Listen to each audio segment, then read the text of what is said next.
दोस्तों चलिए आज हम बनाते हैं कैरीनो चुंदो यानी कि रॉ मैंगो चुंदा। बड़ी आसानी से हम इसे घर में बना सकते हैं। तो चलिए वीडियो स्टार्ट करते हैं।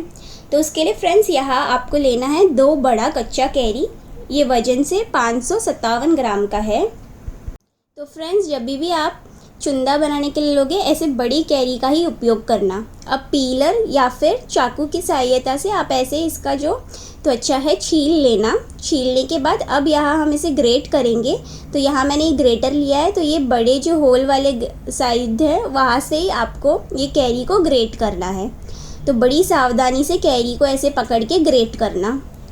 तो फ्रेंड्स आप जब भी चुंदा बनाओगे ऐसी बड़ी साइज़ की ही कैरी लेना, तो आपको एकदम परफेक्ट चुंदा मिलेगा। क्योंकि इसमें हल्का सा, बहुत ही हल्का सा मीठापन भी होता है और खटासपन भी होता है, तो इससे बहुत बढ़िया बनता है चुंदा। तो ऐसे ही हमने कैरी को ग्रेट कर लिया। अब इसमें मैं डाल रही हूँ 1 छोटी चम्मच नमक, 1/4 चम्मच हल्दी पाउडर। अब इसे हम अच्छे से मिला लेंगे। तो इससे क्या होगा, हमारा जो कैरी है वो नरम हो जाएगा। तो दोस्तों जो ट्रेडिशनल मेथड है उसमें बाहर धूप में सुखाया जाता है सारे सामग्री को, पर हम ये स्टाउट टॉप मेथड कर रहे हैं जो फटाफट बन जाता है। तो अब मैं ये कैरी, ये सामग्री को इस कढ़ाई में डाल दूँगी और अब हम इसमें डालेंगे 500 ग्राम दानेदार चीनी। तो फ्रेंड्स ये चीनी ज़्यादा नहीं है, परफेक्ट है, इतना ही लगता है चुंदा बनाने के लिए। अब मैं आंच चालू कर दूंगी और धीमे आंच में 17 मिनट के लिए पकाऊंगी। तो आपको टाइमर रेडी रखना है फ्रेंड्स, और इसे मध्यम आंच में नहीं पकाना है, इसे धीमे आंच में 17 मिनट ही पकाना है, उससे ज़्यादा नहीं। तो आप इससे ज़्यादा क्वांटिटी लेते हो तो थोड़ा टाइमिंग ऊपर हो जाएगा। और बीच बीच में ऐसे मिलाते रहिएगा फ्रेंड्स, ताकि चीनी अच्छे से घुल जाए।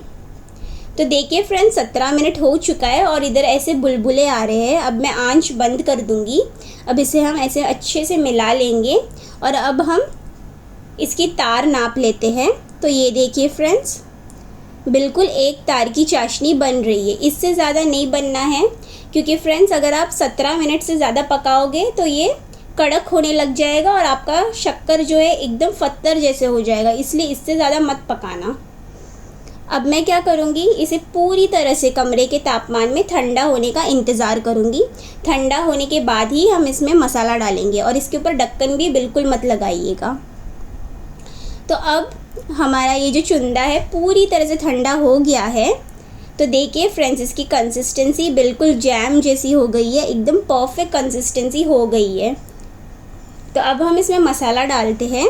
तो यहाँ मैं डाल रही हूँ 1 छोटी चम्मच कश्मीरी लाल मिर्च पाउडर। तो इसका ही उपयोग करना है फ्रेंड्स, तो ही आपको एकदम बढ़िया रंग का चुंदा मिलेगा। और आधी छोटी चम्मच जीरा पाउडर, मैंने बस जीरा को हल्का सा भून लिया था और पाउडर कर लिया था। अब इसे हम अच्छे से मिलाएंगे। तो फ्रेंड्स कश्मीरी लाल मिर्च पाउडर रंग के लिए होता है, उतना तीखा भी नहीं होता और बहुत बढ़िया रंग देता है, तो ज़रूर इसका ही इस्तेमाल करना। अब इसे बहुत अच्छे से मिला देना और ये देखिए एकदम बढ़िया चुंदा हमारा तैयार है। तो इसे फ्रेंड्स आप एक ग्लास या सेरामिक के एकदम साफ़ सूखे बॉटल में भर सकते हैं। तो मैंने क्या किया था, मेरे घर में जैम का एक बड़ा 700 ग्राम का बॉटल पड़ा था, तो उसे मैंने धो लिया, अच्छे से साफ़ किया और उसमें मैंने ये चुंदा भर दिया। और जब भी आप चुंदा लोगे खाने के लिए तभी साफ़ सुथरे स्पून का इस्तेमाल करना, ड्राई स्पून का।